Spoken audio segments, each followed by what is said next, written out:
All right, welcome, ladies and gentlemen, to Coffee Break. Here with my buddy Jim. What's up? So today, I thought we would talk about. Well, first of all, we made no secret of the fact that you had a serious motorcycle accident. So at some point, hopefully, you'll be able to get back on a bike, and it'll be time to start shopping for bikes soon. First of all, have you noticed, because you've been browsing and keeping up on it, you're maybe not quite ready yet, but keeping an eye on the market. Have you noticed a drop in Harley prices? Or maybe more bikes on the market than there were?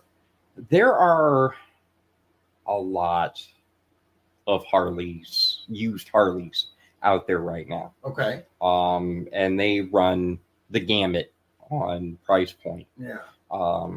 Especially when you get to the dealers, you're not going to find any huge bargains through the dealers. Yeah, I mean, but counterpoint to that, you're probably not going to find a whole lot of deals, like through Facebook Marketplace or anything like that, because for some reason, people still seem to think that, their motorcycles are made out of solid gold.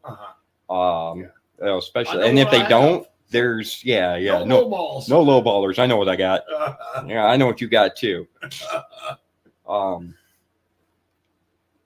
So yeah, and I've noticed, like, especially the private deal, the private sellers through like Facebook Marketplace and the like.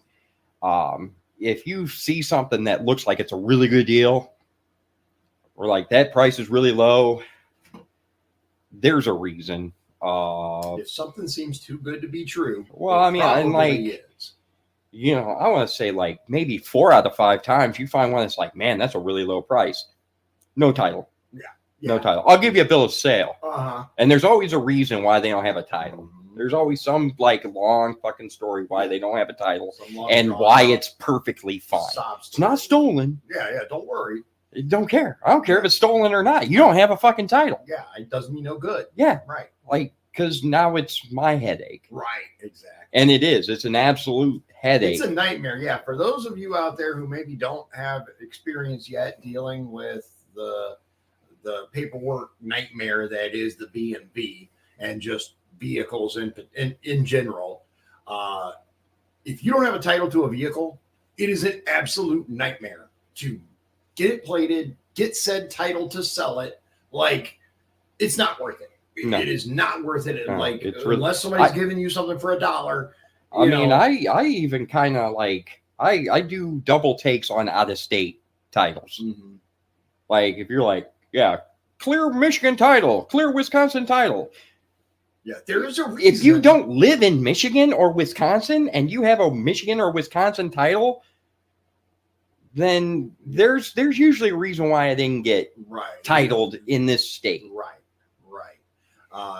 That's why the BMV requires a police investigation or confirmation of the VIN number. And once you buy it, I mean, yeah, you're stuck with it. You can go after them, but it's they've already got your money, and you already have the goods. So good luck with that fight. Yeah, that's why even though in Indiana they do not require a bill of sale when you sell a vehicle, purchase a vehicle, whatever, you just the title. Always get a bill of sale. Always. Like, or my son. Yeah, because you're one like, oh, I lost my title away from, fighting for the thing that you paid for. Right. Not only that, so let's say I'm going to give you a hypothetical that actually happened. We're not going to use names. Assume for a moment that you sell a vehicle to someone, free and clear, done. They gave you your money, you gave them the title, signed it over, done deal. But this individual never bothers to go get the title in their name. As far as the B&B is concerned, that's still your vehicle. The person you sold it to, until they go to the B&B and actually transfer it over. So if, for example, they drive that vehicle into long-term parking or somewhere else, or get into an accident. Get into an accident. The plate, even if there's no plate on it, the VIN number is registered to you. Mm-hmm. You need some sort of documentation that shows, hey, I sold this vehicle on X date. That's what the bill of sale is for. Right. So if they don't bother to get it, yeah, because regardless of who drives the vehicle, even if like your vehicle is stolen, yeah, and they get into an accident, you're on the hook because that's your vehicle. It's your vehicle, which is nuts, man. If you think about it, it's absolutely ludicrous. It's insane. The laws in this country are broken. Mm-hmm. So you're looking at motorcycles, right? Are you probably still going to go Harley, or are you like opening your world to other? Well, I was never closed to the world of other bikes. Right. I bought my Harley because that's the bike that spoke to me. Yeah, because you love that bike. Yeah, we've spoken about that before. You buy your motorcycle from here. Mm-hmm. You know, that's my personal opinion, and that's what I tell everybody who's looking for a motorcycle. Mm-hmm. Like, just don't get a motorcycle just cause. Right. Like, you gotta fucking feel something. Yep. You know, otherwise, what are you even doing? You're not going to get the most out of it. Right. You're going to lose interest. You're gonna save your money. Oh, yeah. If you're not buying your bike from your heart, just save your money. Yeah. What's the meme? If you don't look at your bike. Yeah. If you don't get off your bike and then turn around to look at it, you bought the wrong bike. Yep. Yeah. Then that's the wrong bike for you. Mm-hmm. Mm-hmm. Now, that being said, I've never closed myself as far as bikes go. I'm trying to stay as American as possible. Yeah. Okay. Harley is obviously the front runner in that regard. I've looked at some Indians that I didn't hate, but I haven't rode one yet. Okay. So I hear they ride differently, not necessarily better or worse, just different. than Harley, which makes sense. There's a lot of old Victories that are in the private market now, and I've always wanted a Victory. They make some really. To be honest with you, if I could find a nice Triumph, I'm just kidding. Crinkle your nose up at Triumph.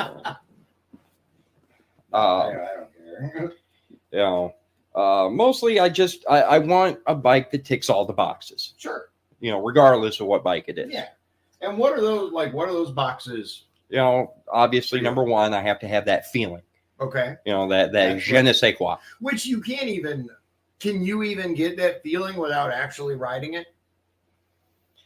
Not really. Yeah. You can look at a bike and go, ooh, that looks really nice, right. And that'll get you part of the way there. Yeah. But it has to have that draw at first. Yeah, if it doesn't ride nice, if you don't enjoy riding it, you're not going to ride it. Right. Yeah. And even that, in my opinion, the look kind of takes a backseat to the ride. Yeah. If it rides nice, it doesn't look the greatest. I can get over not looking the greatest. Right. You can fix not looking the greatest. That's true. Yeah. A bike rides the way it rides. I mean, aside from it needs a new suspension or the brakes need fixed or whatever. Right. The inherent rideability of that bike, because all bikes ride different. Mm-hmm. They do. If they didn't, they'd all be the same and it wouldn't fucking matter. Yeah. So my bike is very kind of big, fat, heavy. Sits high. Sits very high. Has a high center of gravity. But it's surprisingly stable for maneuvers. Yeah. But I've rode it. Yeah. I've enjoyed riding it. Yeah, yours. But it's not the same as my Softail. Yeah. My Softail sits lower. Yep. It's a little easier to manage weight-wise because it weighs about 200 pounds less. Right. It's got that old school aesthetic to it, which I just adore. Right. But on the other hand, it's not going to turn as tight because it doesn't have as much of a lean as the higher sitting Ultra. Right. Ultra can lean more. Yeah, it can lean a little bit more. Degree of It's not, is it lean or is it something else that is like talks about the degrees? They talk a lot of degrees in a lot of different aspects, but Anyway, essentially the lean, your lean angle, yeah. which if you've ever ridden a motorcycle, the more you can lean, the tighter you're going to turn. Mm-hmm. Yeah, and some bikes that you think would be incredibly maneuverable, or I should say, make tight turns. The ability to make tight turns actually, they ride like a brick. Yeah, real good, and going in a straight line. Yeah, turning not so much. Yeah, turning not so much. That's one of the things. Yeah, looking at you, Honda VTX. I was actually really surprised at the level of maneuverability possible on something like an Ultra once you learn. Yeah, once you know how. Yeah, there is a what's the term I'm looking for? Learning curve. Yeah, I was gonna say a learning curve. Yeah, there is a bit of a learning curve to the large baggers, but you and I took the Ride Like a Pro class. Like a pro, yeah. Which is basically what the motorcycle police officers take, when they do their low speed maneuvers, and you can do some absolutely insane turns. Oh yeah, on those big baggers, if you know how. Right? Anybody can turn going at a high speed. Right. Yeah. The low speed. The low speed. Because the bike wants to stay up. Right. The faster you go, the more the bike wants to stay up. That's, centrifugal force. But when you're at the lower speeds, you don't have that helping you out. It's all you at that point. So there's a lot of, clutch work and, throttle work and rear brake work. There are people that'll tell you it's like, you don't even need that back brake. And I know people that only use their front brakes, and, that's fine for whatever they do for, but, especially on the low speed maneuvers, the rear brake is your friend. Oh, yeah. It made such a huge difference. Once I started using the rear brake to do low speed maneuvers, oh my God, that obviously in conjunction with your other stuff that you're doing, your friction zone and your throttle, you got to there's a harmony to that. There's a harmony, yeah. But I'll tell you this, man. Oh my God, my wrist and my hand, learning that friction zone and how to manipulate it, all of that. Oh, my hand hurt so bad, dude, for months. And that's the thing that a lot of people don't understand about riding a motorcycle. It is deceptively physical. It is. Like, you think that you're sitting on the thing and you're just kind of like, just kind of hanging on and just being in there. And no, there's muscles that you use. Yeah. That you know what? That's the best. There are muscles that you use when you ride a motorcycle that you perhaps have not used before, or if you have, not regularly. Yeah, not to that degree. So your like inner thighs will hurt. Your like all different parts of you that you like. Why does this hurt? It's because these muscles, after a little bit, especially once you get the feel for it and you start, riding it properly. Yeah, you're like your wrists, your forearms, all that stuff. The backs of your hands are gonna hurt. Yeah, the back of the hand is like, why? What the hell? Why does this hurt? Yeah. Your shoulders. I mean, like you all kinds of stuff. Yeah, there's muscle groups in there that you're not going to realize are going to get sore when you're on it long enough. That was one of the things that I didn't like really think about or plan for when I got because nobody thinks about that. Nobody thinks about it. But learning, especially to actually ride a bike, not just straight line or but actually learning the low speed maneuvers and how to do all that. Yeah, because it doesn't take very long to learn the basics. Right. Like I've done it a couple of times with a couple of different people, and I've had them riding in an hour. Yeah. The basics are easy to cover, really. Clutch, brakes, throttle. If you've ever ridden a bicycle and driven a stick shift, you're 2/3 of the way there. Yep. You just got to put those two skills together. You know, with a little extra weight. Sure. You can learn a little extra weight balance. So you can get the motorcycle moving. Right. You know, in and out. I can get you on the road in and out. Now you're not going to be good. No. At all. At all. I mean, you can get from point A to point B probably. Probably, yeah. And as long as, you know, yeah. Under optimal conditions, yeah, you could do it. Yeah. And over the years, I've seen a lot of people that was their riding ability. It was, you know, I had, you know, you bought the bike. Yep. And you figured it out for an hour or two in a parking lot, and then you were on the road. Yeah. And that was as far as they ever went. That was my first motorcycle when I was, I think, like 17. I got what was it, like a Yamaha 950 or 750 or something like that. Didn't you have like a 750 cow or something like that? Yeah, something like that. The one that had the kickstart because the electric starter went out. Do you remember? We weren't talking a lot at that time, but yeah, I think you had a Kawasaki at that point. Yeah, I had the old Honda 750 that the electric start didn't work most of the time. Yeah. So it was just, you know, kickstart. Now, luckily, I had a street that had a slight gradient to it. So I was able to get it over there and let it roll and then pop the clutch. Oh, yeah, the push start. The push start, yeah. But that's like I could go in a straight line and make turns. Kind of, yeah. As long as they'd be big turns. Big turns, yeah. As long as I didn't have tight maneuvers that I had to do, I was fine. I was good. Yeah, I actually and this was like decades ago. Yeah. I mean, like I said, this was decades ago. I had there was this girl who would ride on the back of the bike with me from time to time. She loved bikes. Yeah, no, nothing like that. Not from lack of trying, but you know. And she always told me, she's like, you know, I love riding on the back with you because you don't lean. And I didn't. It was, you know, I would slow down and as little lean as possible.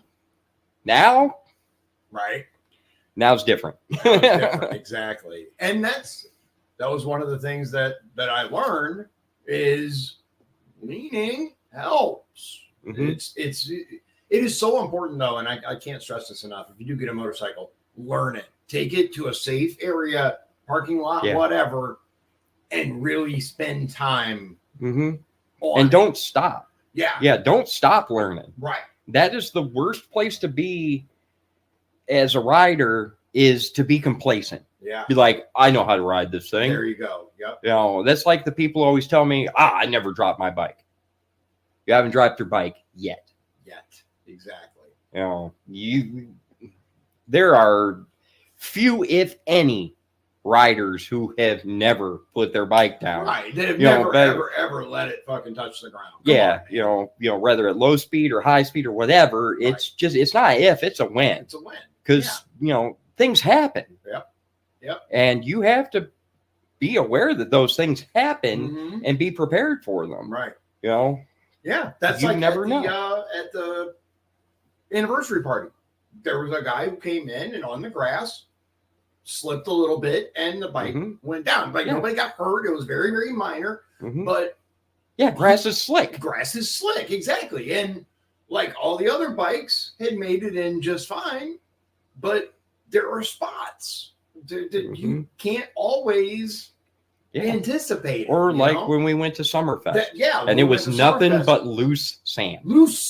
Exactly. Loose sand. And I'm not afraid to admit it. I went over like it's sand, dude. I'm on a 1,000-pound motorcycle. Like, I did not go over, but I was waiting to. Yeah. You know, it was like real, like, you know, butthole clenching.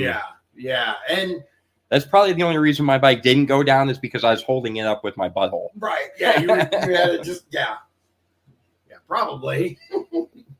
But it happens. And again, it's a matter of when, not if, because it's eventually going to happen. Plus, there's so many like gravel, exceedingly loose gravel parking lots and other stuff. Yeah, loose gravel, grass clippings. Oh my God. Okay, yeah. Yeah, You know PSA time. Let's talk about grass. Yeah, because, PSA time. Obviously, there are those. You guys have seen the memes, right? Some people make fun of it, but on a straight line, grass clippings or whatever. Even in a straight line. Okay. Because the funny thing about they're dangerous. They're dangerous all the time. Okay. It's a funny thing. You've got loose grass. Well, like I said before, grass is slippery. Right. And now it's not even connected to the ground. Okay. So you've got your tire. Mm-hmm. Your tire is supposed to grip the pavement. Right. Anything that comes between your tire and the pavement, you lose traction. True. So you hit that slippery, especially fresh cut grass, because it's seeping that, little That's grass sap. Yeah. Grass blood. Yeah, out of it. So it's wet. Mm-hmm. Wet and motorcycles is not a good combination. Grass and motorcycles is not a good combination. Now you have wet grass. What do you say to those people that are like, "Well, learn to ride"? Yeah, I say go fuck yourself. No, I mean honestly, dude. I mean, and this is a big thing for me, and it's a big thing for a lot of riders. Okay. And I'll fucking tell you straight up because I'm not about to pull my punches here. If you fucking blow your grass clippings into the fucking, especially like if you're on a fucking highway or something, you're on like one of those 2-lane highways or something like that. Right. There's going to be motorcycle traffic. Mm-hmm. If you're blowing your grass clippings into the street, fuck you, get syphilis and die. Straight up. Straight the fuck up. Yeah. I understand, man. I get it. You might as well be pointing a fucking gun at me. Yeah. Especially on curves. I mean, you're like, a straight line as well. Yeah, straight line. Yeah, and now, now you're fucking trying to curb the bike. Yeah. Your wheel isn't nearly as under much load as it would be if you were on a straightaway. Mm-hmm. Well, yeah, because when you curve, when you lean that bike, it's the centrifugal force is pushing down even more on that wheel, and that wheel is the entire point of contact. It's not like a car where you have the 4 tires, and each one. On motorcycles, you only got 2 tires, so half as much initially, and the way that it is on a bike, like traction is everything. Yeah, it's everything. It is everything. And especially like until you get into the apex of that turn, you're likely not accelerating. Right.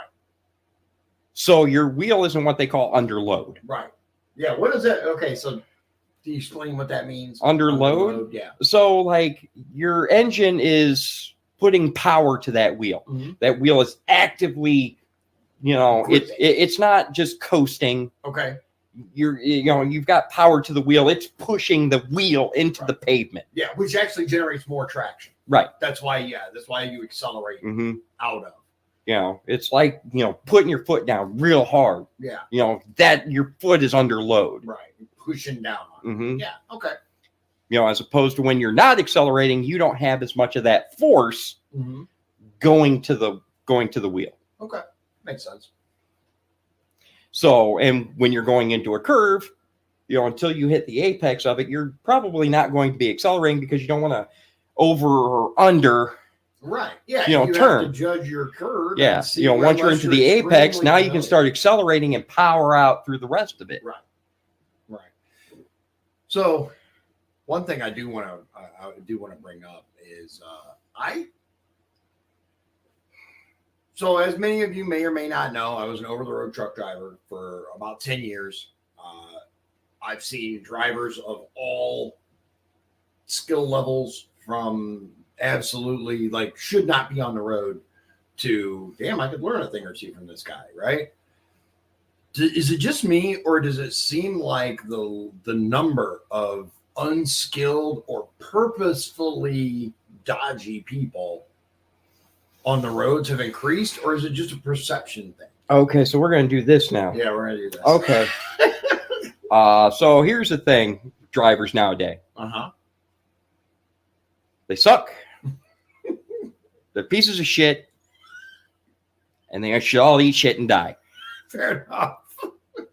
There are so few actual drivers on the road today. You just have passengers in the driver's seat. You really do. one of the things, and I actually had, I've had multiple conversations with people. Part of it, in my opinion, is the fundamental lack of knowledge of the actual rules of the road. Mm-hmm. So one of the things is merging, right? When you go to get on like a highway and you got that acceleration, that's what it's for, acceleration lane. You would use that to accelerate. However, it is not traffic's job to yield to you. Uh-huh. They have the right of way. They are already on the fucking road. Yeah. You have to figure out how to intersperse yourself so that you don't crash. Yeah, it's called zipper merging. Zipper merging. Go in at which is used for getting onto a road, not fucking taking the left-hand lane until it goes away and then squeezing your dumb ass in at the last fucking second before you hit the fucking cones and the fucking arrow sign. You know, regardless of what some of the fucking police departments will tell you about zipper merging, it's a great concept if you know how to do it. You don't know how to do it. Right. I do agree with that. Because I have been in road construction in every single one of the 48 contiguous states. Mm-hmm. And in no situation has zipper merging worked flawlessly with it, like the way it's supposed to. It just, I would say at all. That's what I'm saying, though. They say that it, because there's a difference between merging and stopping traffic. Right. This goes into the whole societal fucking norm nowadays of everybody being so fucking oblivious to anything outside of their little personal sphere. Yeah. And just being so fucking self-important. Yes. Yeah, and I think that exactly right there is part of the problem with today's drivers, today's adults, today's whatever. Right. And let me just be clear. I am not the best driver in the world. No. I'm just kidding. I'm just fucking with you. Fuck you. How about that? How about you go fuck yourself? I'm good. Uh-huh. I'd say I'm better than average. Yeah, you're a decent driver. You are a decent driver. I've spaced out. I've done some bonehead things that I felt bad about. There's some things that I shouldn't have done this. I inconvenienced somebody. Right. I've, almost gotten into a situation that could have been bad because I just, wasn't paying enough attention. Right. Sometimes it happens. Unfortunately, the norm has become brain dead. Yeah. Oh God, it really has. Like if you're not in line for Starbucks, you don't know how to work that car at all. Right.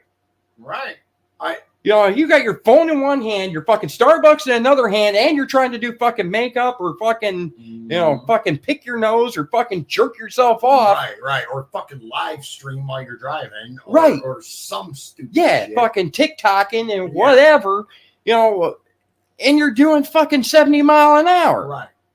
Dude, we talked about this earlier before we started the stream that like every day, every other day on the fucking bypass, the 20 bypass 31, going to fucking South Bend, coming from South Bend, both ways. Yep. Nobody's getting a pass on this one.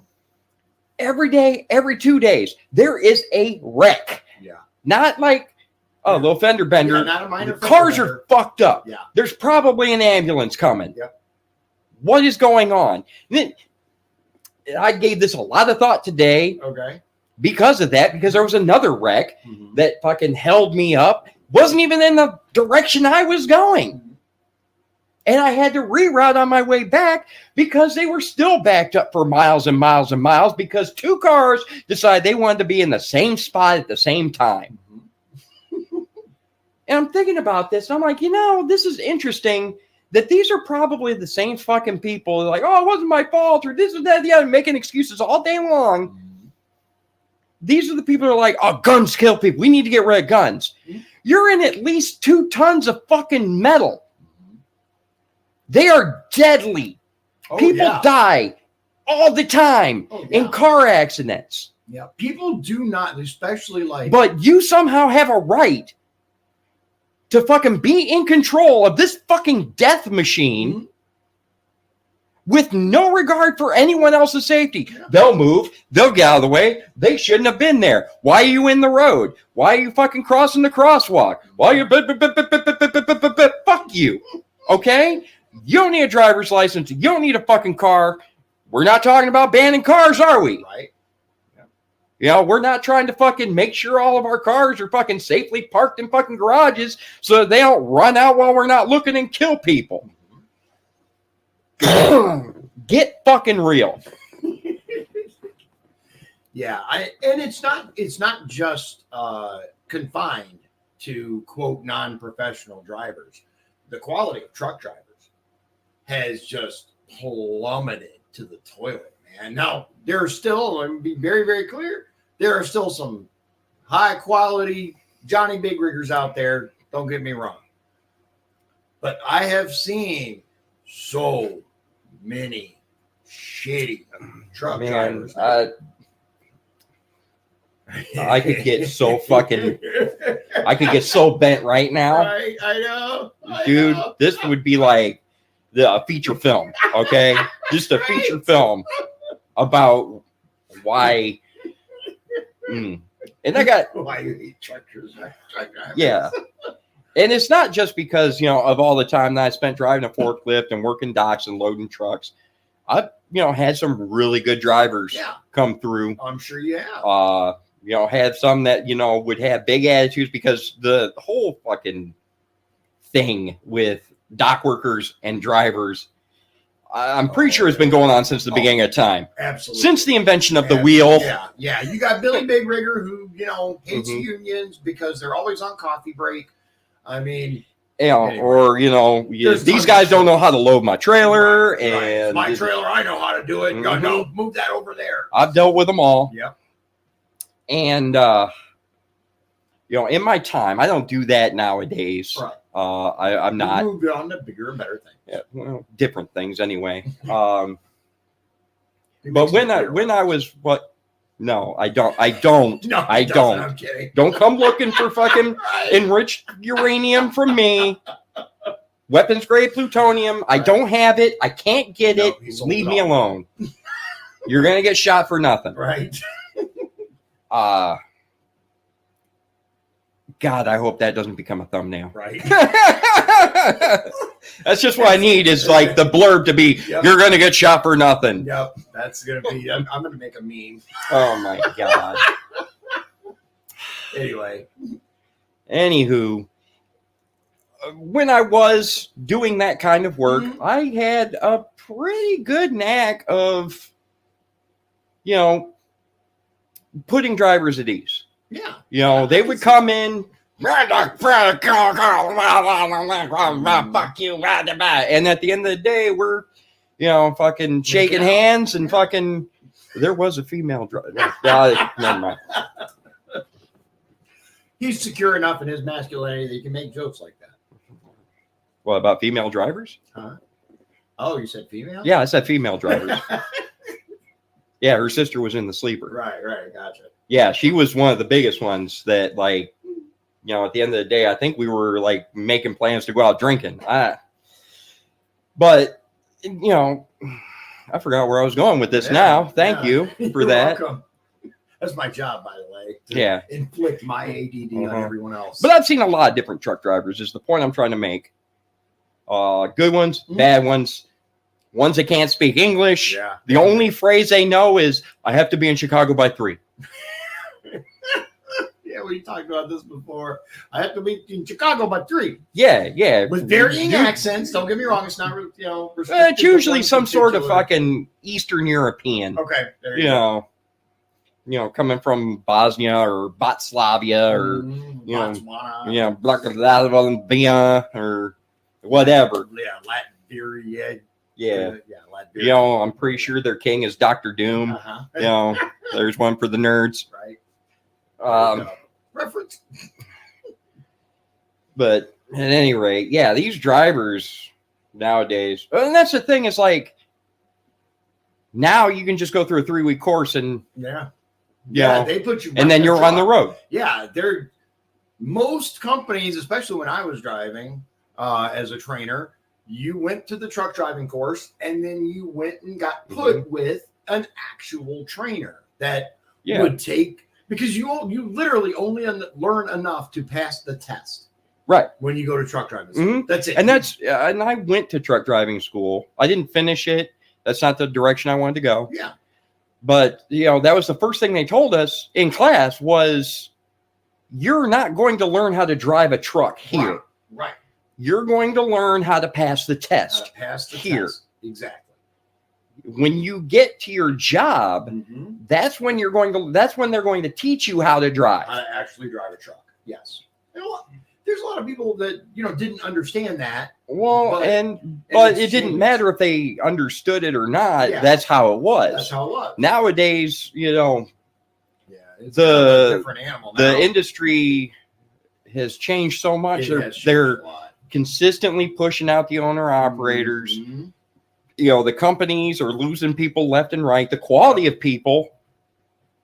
Yeah. Because well, I tell you, a lot of you're starting to get people that become truck drivers because they can't keep a regular job. Yeah.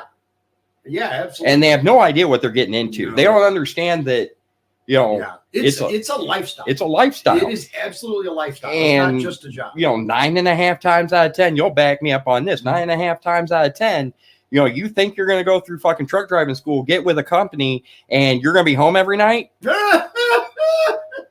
You're lucky to be home every week. That's exactly what I was about to say. You will be very lucky to be home every week. Yeah, because, the experienced guys, unless they want to, they don't run 48. No. They're not OTR. Yep. They're running the dedicated runs. Yeah, they're running the local shit. You earn that. You earn that. That's exactly right. Yeah. So, for example, with one of the companies that I worked for, because I worked for a handful of them, the longest one is when I was a trainer, but different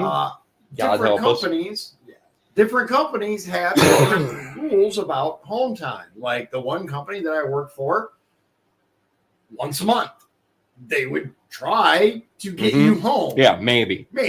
The other one, every 8 weeks, they guaranteed you'd have a weekend. Yeah, every 2 months you get a weekend. Every 2 months you get 2 to 3 days at home. Yeah. And then, when I started training, initially I was an OTR trainer, and I went home about every 8 weeks, and I'd be home for about 4 to 5 days. But when you can put in for either a dedicated or a regional, right? Dedicated, you work for a particular client. Regional, particular area. Both of them, though, generally equate to the same thing, which is you kind of know where you're going to be. Yeah. On the dedicated, I was home every weekend because that's how the runs were set up. Regional, I could be home every weekend. Yeah. OTR, you go where the loads go. You go where the loads go. Dude, and that's how I went to 48 of 50 states, including Mexico and Canada, because I was OTR. I went where the loads took me. And they're always going somewhere. Always going somewhere. Yes. And you might have to say, that's another thing people don't plan for or understand about being a truck driver. You're not always driving, dude. You're not always driving. There are going to be lots and lots of times where you're sitting. Either waiting for a load, waiting to get unloaded, waiting to get loaded, waiting for a trailer, waiting for something to open. Waiting for the roads to open up. Yeah, unless you have a trainee like me that, decided to create a convoy in the middle of a blizzard. I wake up, I'm like, why is it white? Yeah. Look in the mirror, there's a whole line of trucks. This guy has, 2 weeks of driving experience. And he's blazing a trail. Yeah, blazing a trail. Billy Bigford, they had the road shut down, but the bumper of the truck was literally plowing the snow. It was that built up on the road, and he's steady. He's steady going. We actually both know this person. Yeah. He got the load there, though. You know what, dude? It scared the crap out of me. As it should. But, he did it. Uh-huh. He did, Yeah. at least until I made him pull over and stop because I'm like, oh, dear God, dude, no. Gotta get that load there. Yeah, good load's got to get there. Bruh. That's dedication right there. Yeah. Or, inexperience. Yeah. Because, you get paid by the mile. yeah. You can't collect Truck a ain't paycheck moving, every you day. ain't getting paid. Yeah. And there's lots of schools of thought on that as well. Mhm. And I was always very much, as a matter of fact, I had 100% on time. I was never late with a load because I took that very seriously. If there was ever going to be a conflict, I would contact and be like, all right, look, is there someone who has more hours that can finish? Mhm. Because it happens. Sometimes you get assigned a load that you don't have the hours Right. to make the load and make it on time. But Mm-hmm. so, but And nobody ever cooks their books. Yeah, it's not like that ever happens. Tried flatbedding for a bit, went down to Texas and back. Let's just say that it's a trip that should have took a certain amount of time and hours, and we'll just leave it there. We'll just leave it at that. Just leave it there. Yeah, Mhm. yeah. And it's a lot easier on paper books, obviously. Electronic log books, man, it's really, really hard to cheat them. You can do it. I'm sure. It's possible. Oh. It's harder, but it's possible. Not that I know anything about that, but you pick up tricks. Right. Anyway, so I have noticed, and obviously there's channels out there that talk about this, Bonehead Truckers, Mhm. several other ones. Yeah. But I think that's the big crux of it right now is, Mhm. the number one, the quality of the people that are coming in. Yeah. The reason they're coming in for, and the training. and Companies are so desperate now to get people on the road because freight has to be moved. yeah, the freight has not gone down. Yeah, The amount of freight- people have to understand that, these big rigs, Mhm. driving these loads, that's the blood of this country. Oh yeah, You know, the vast majority of stuff that gets delivered, if the trucks don't run, comes by truck. Shit don't get delivered. No. Shit don't get delivered. You don't have stuff. No, exactly. One thing I will say, so I have noticed also that and it's not just the quality of the recruits coming in, right? I won't say most. It's not just that. No. It's not just that, but a significantly higher portion of the population now is choosing to pursue other career Mhm. options rather than go become a truck driver. Yeah. Because you used to be able to make a good living as a truck I was driver. just about to say that. They have kind of priced people out. Oh, absolutely. Yeah, you used to be able to make a good living as a truck driver, especially as a trainer. Oh, dude, I Mhm. made hand over fist. I made good ass money when I was a trainer. Mhm. Now, my wife at the time blew it all. Thank you. But it Yeah, I happened. remember that. Yeah. But if you're smart and if you plan, you can used to be able to do quite well as a Mhm. trainer.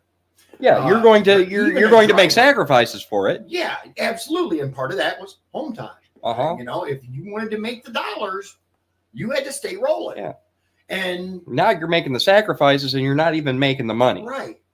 The level, and it happened while I was there. I mean, I started seeing I'm making, a little less. What the hell's going on?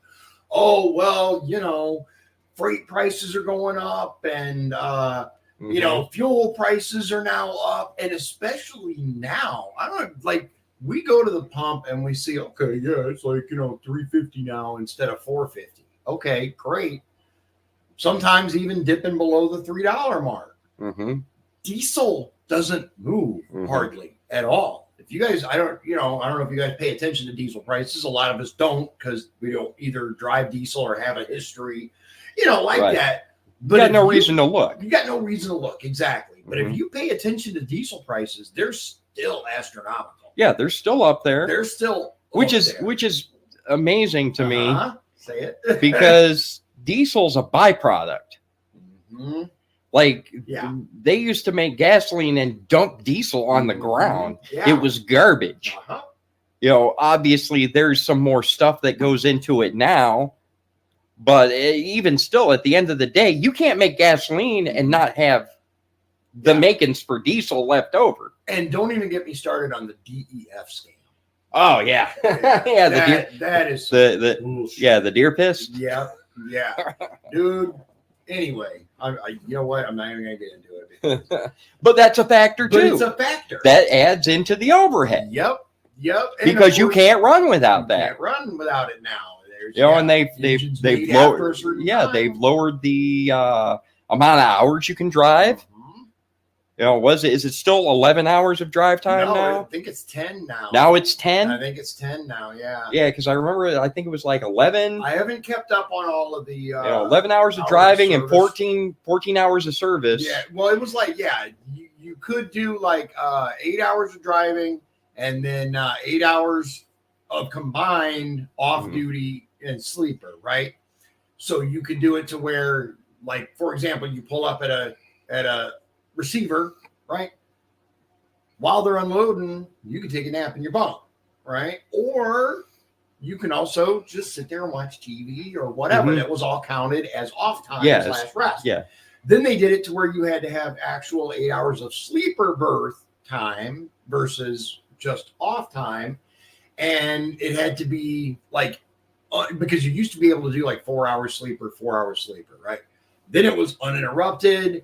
And it just, and then it's changed since then. They made it, I think, just 10 hours in a 24-hour period or something like that. Which, anyway, between that, which there's a certain irony to that, given the prevalence of amphetamines nowadays. Right. Like, as long as there's been amphetamine instructors have been taking them. Absolutely. I mean, come on. Black Beauty, White Crosses, and, shit like that. The golden age of amphetamines. The gas station goodies. The golden age of amphetamines. But even like now, they're just fucking doctors are prescribing amphetamines to people. Absolutely, yeah. Because like they get fidgety. Like, so you twitch a little. Yeah, it just seems ironic to me, in a funny kind of way. Oh yeah. Yeah, it's you never dude, this world is almost like unbelievable. Like it's to the level to where it's like almost a parody of itself. Right. Like it's like, no way this is real. It can't be. Yeah, it's like Idiocracy, the series. Yeah. It's like, what the hell, man? Anyway, but the barrier for entry for truck drivers, right, is lower than it's ever been. Because they don't even care if you speak English anymore. Yeah, they just need fucking butts and seats. Butts and seats, exactly. They need steering wheel holders. That's what they need. The days of good drivers, and here's the thing, to be fair, once you are a steering wheel holder and you prove yourself a driver, then maybe you'll become a trainer or something like that, or move up to the dedicated or stuff like that. But until then, all of that, the barrier for entry has lowered and lowered and lowered. Yeah, it's one of those, in the world of the blind, the one-armed man is king, or the one-eyed man is king. That's like, as a for example, right? For the company that I was a trainer for, you had to have X number of years of experience before they would even consider making you a trainer. And my understanding is that has dropped to like 6 months. Right. Now I don't know because I haven't actually verified, but it might not even necessarily be real driving. Right. I jockey trailers around the yard. Right. Exactly. I've had my license for 6 months. That's really what it comes down to, and that is terrifying. Oh yeah, that is absolutely terrifying. Especially when you consider some of these guys are hauling doubles, triples. Oh yeah. Yeah, tankers full of explosive Yeah. materials. Yeah. Yeah, tankers of fucking hazmat. Mhm. I mean, or trailers full of hazmat. It doesn't Right. have to be a tanker to be dangerous. Right. I mean, yeah, hazmat comes in solid form too. oh yeah, yeah. But the vast majority of people, it seems, there are better ways to go to make a good living and not have to sacrifice being away from your family for weeks/months at a time. And I'll tell you, so the golden age of truck driving, right? It's easier now. It really is, because you're connected. You've got like infinite call plans and texts and FaceTime and like all that shit. Well, not to mention, GPS, Right. Yeah, you can track, You didn't have to stop and fucking look at your atlas and like. Yeah. You had to do it the old-fashioned way, which is actually look at a map. God forbid. Yeah. And hope to God that the route you're plotting will let semis roll on them. Yeah, so that's actually become a very, very significant problem in the world of truck driving. So many drivers now are using phone GPS or other things that is not set up for motor carriers. It's set up, it's cars. That's the target for these maps. Some individual apps take into account trucks, and those, are their own thing. But your regular Google Maps and shit, that's not set up for semis. Period. End of story. So they use this shit and then they get stuck. They get at best, they get stuck. At worst, they end up crashing into something because it's too low or too small or too narrow streets they shouldn't be on, kind of thing. Yeah. And dude, here in Michigan City. So there's a road that used to have a shingle plant on it, right? The other side is all residential. As a matter of fact, other than that area that you pull off the main road and the factory's right there. So you would pull off the main road, go like half a block, and then pull into the factory. If you made the wrong turn, you were in Trail Creek. Like you were in a residential neighborhood. Yeah. Or you were on Springland by or Friendship Gardens. Right. By Friendship Gardens or the elementary school, junior high school.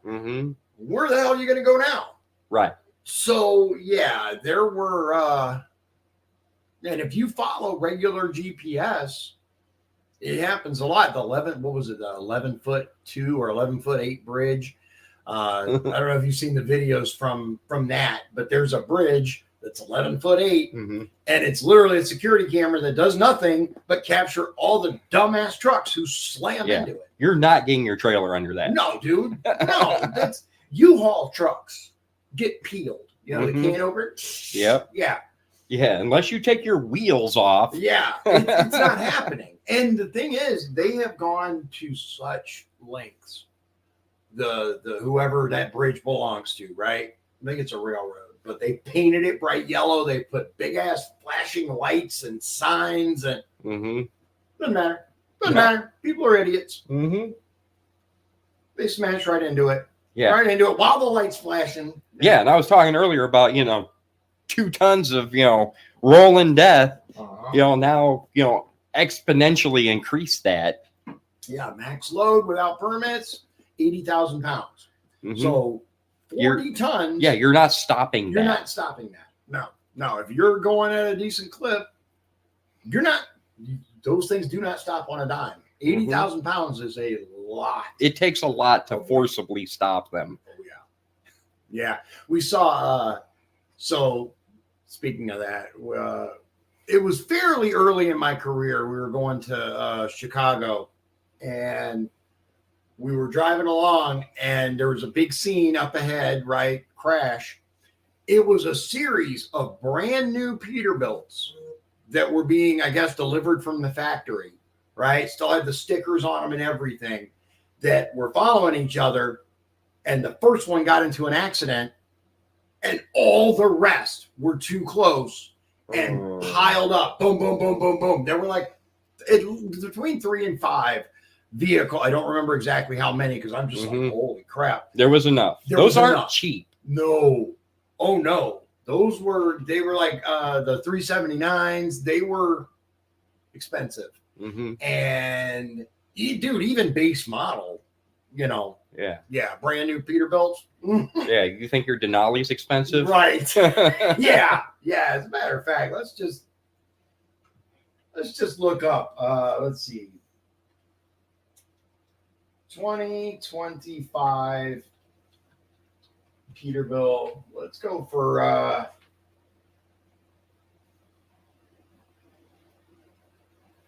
let's go. That's 379.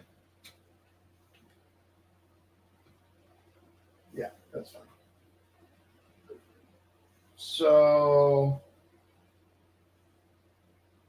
yeah, okay. So here we go. 165,500 for like this. Literally no sleeper, no nothing. Yeah, for a day cab. Base model day cab. Yeah. Let's see here.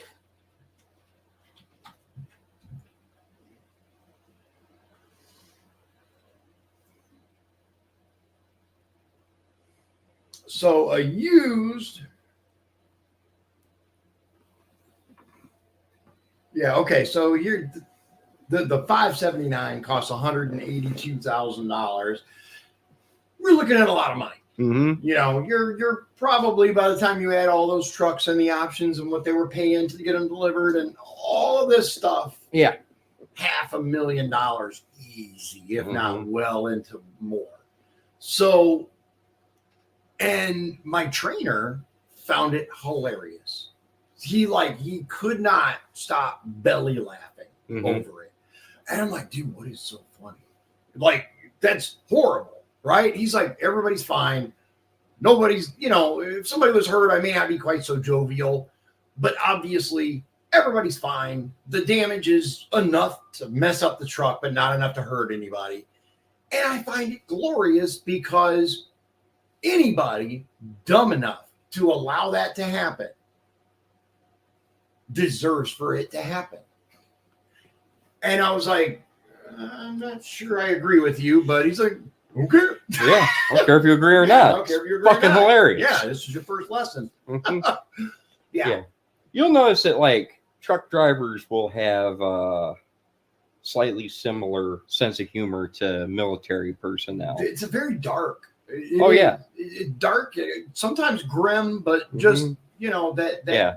When you've got a kind of high stress kind of field of expertise, right? They tend to have a darker sense of humor. Your military, your truck drivers, your first responders, things like that. Oh God, firemen. Huh. Oh yeah, dude, firemen have the grimmest sense of humor, man. Dark. I'm not sure that they beat out military. Yeah, but it's especially like combat. Combat. Shit, forget about it. Right. You got like to me, it's like firefighters, combat, and then like special forces. Yeah, for a sense of humor. For edginess. just like. Oh yeah, dark, man. Correctional officers, police officers, all these jobs that have high stress, little appreciation, right? Anything where you see some shit. You'll find that they just have a really odd sense of humor. It's a coping mechanism. I was about to say, it's a coping mechanism that you develop in order to deal with. Because as a truck driver, like if you don't find some stuff funny to relieve some of that, because it's all pent up, dude. Traffic in a semi. Yeah. Good God. Like imagine rush hour, right? Yeah. In your car, but worse. Well, and that's one of the things that we had talked about over the years, and something that I always talk to people who were considering getting into truck driving. Like you spend a lot of your time in a box alone. Yep. And And people aren't wired for that. right. One thing I will say that I want to interject real quick. I have noticed that CB use has tended to fall off sharply, Mm-hmm. like as technology has developed. And I guess I understand why, but like when I was driving, I don't want this to be when I was your age, but yeah, when I was driving, CB use was already slightly on decline with the advent of cell phones. Mm-hmm.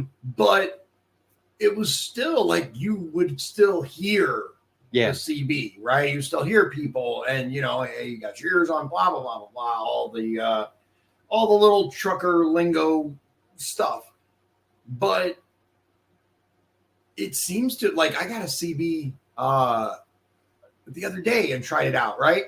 And we're right by 94, so you should hear something on channel 16 or 19. Sorry, channel 19 is trucker channel.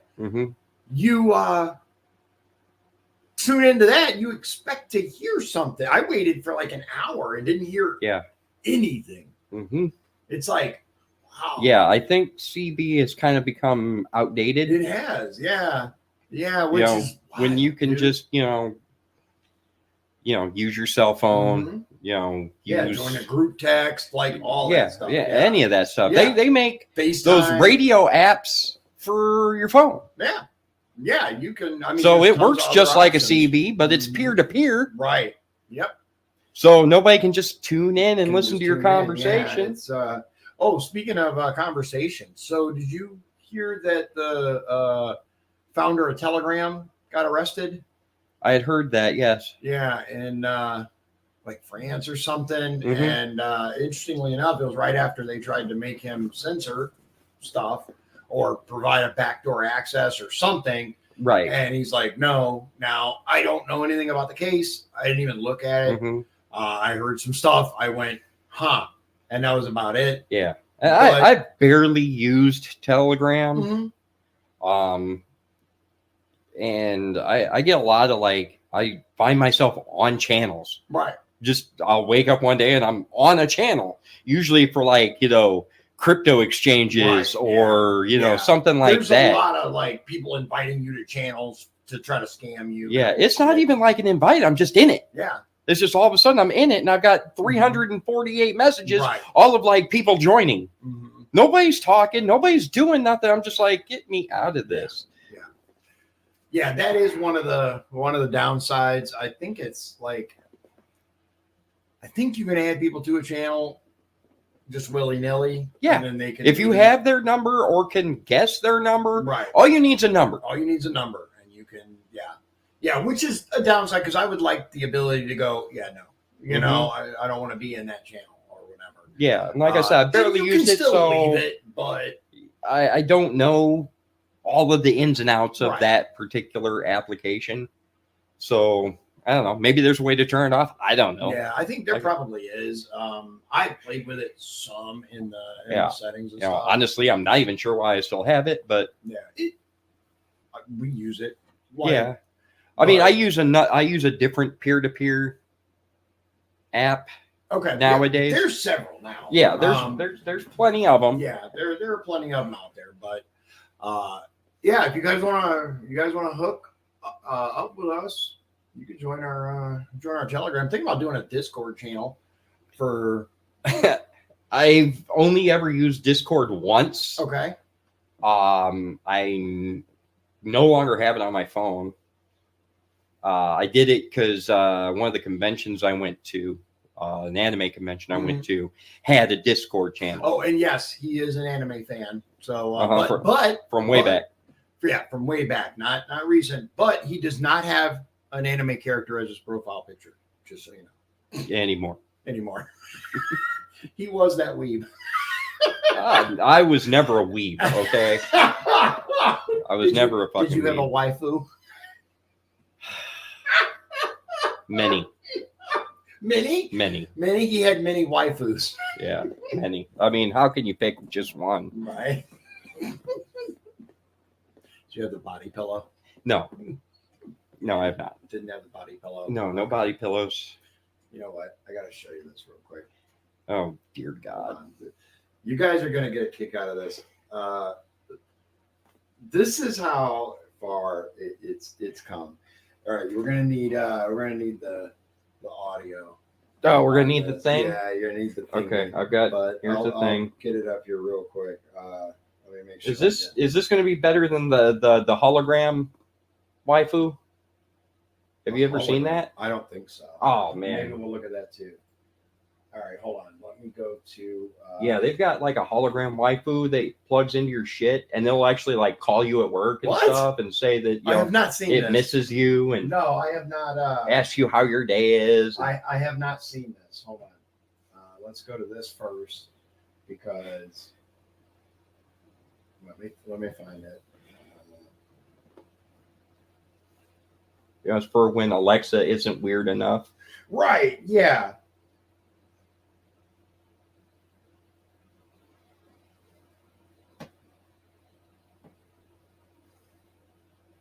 Come on, where is it? Yeah, clock's ticking, bro. Yeah, I know. Wait, there it is. Okay, so let me get this up here for you guys because this is like wild. This is wild. All right, what we all right, here we go. This is the future of gaming. This is insane. Look at these games. All right, hold on. Oh my god, what are these? Like, this is insane. Look at these games. Oh yeah, that whole HoloLive thing. Oh my god. You can peak fiction. I guess you can hold her hand. What are you're petting them? This is called Snowbreak. Oh, she feeds you. Oh wow. Steam is crazy. Every what time in the Rule 34? Oh my sort goodness. by ratings. Wait, what the? Wait, I was reading something. Wait, well, how did this happen? This is crazy. So you get to. Does this game have it? Play it on stream? How popular is this game? It's called Snowbreak. And it is on Steam. All right, just for academic purposes. Man, guys, these games are. It's nice. She's sitting in a vibrating chair. Oh my! This okay.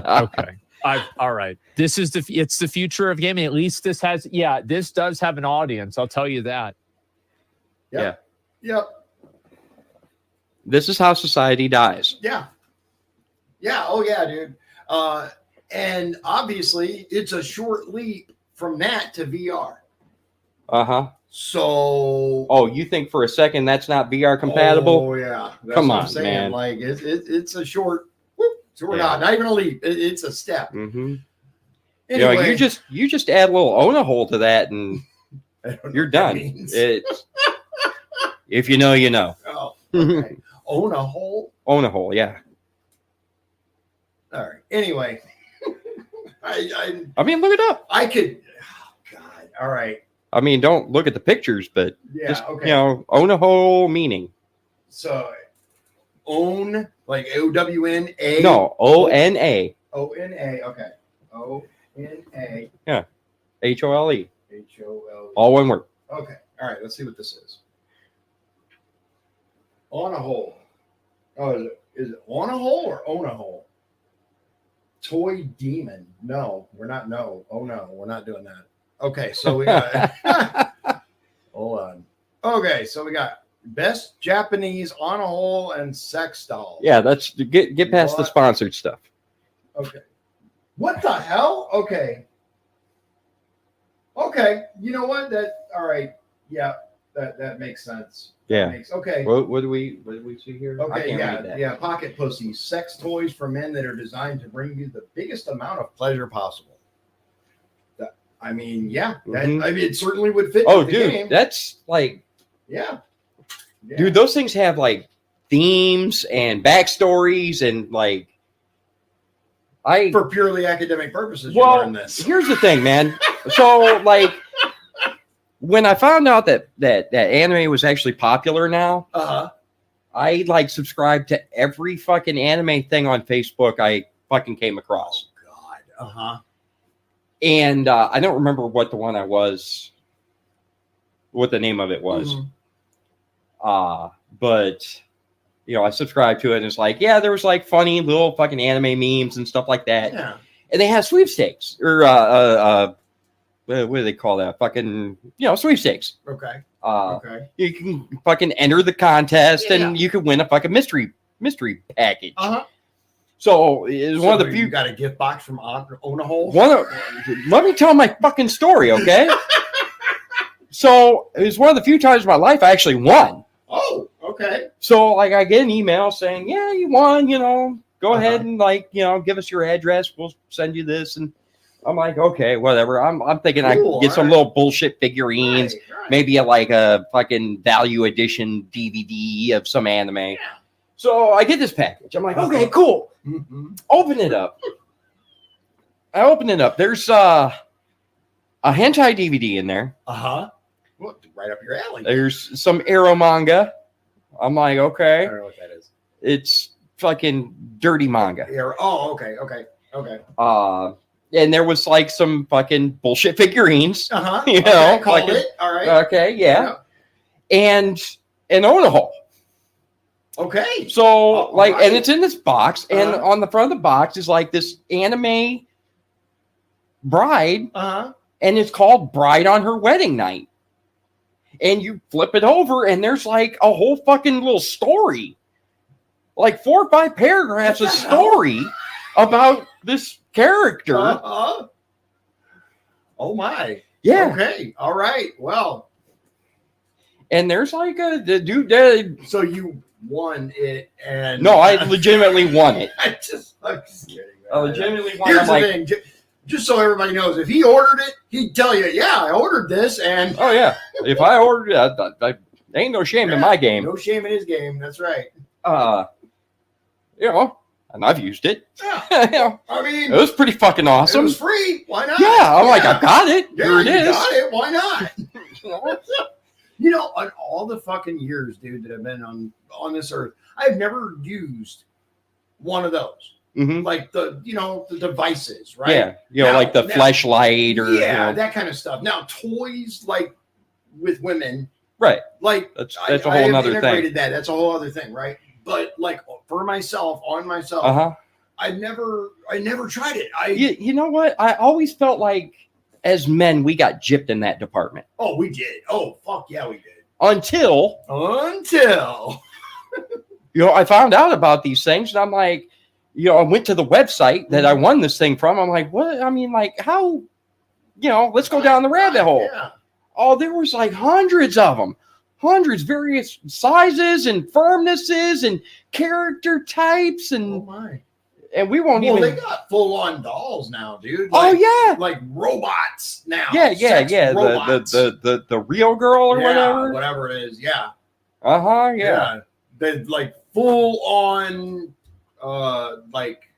Black Mirror type shit now. Right. Yeah. It only matter of time till they turn on. How the hell did we get here? We were talking about like cars and stuff.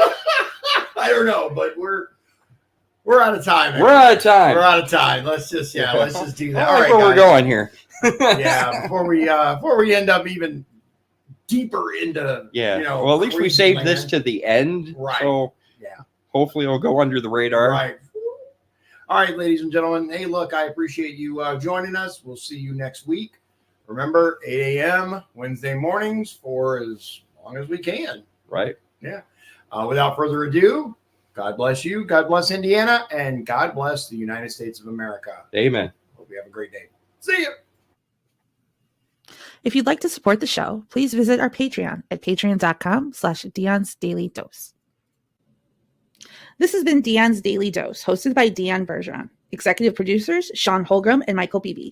Copyright 2024. Dion's Daily Dose, all rights reserved.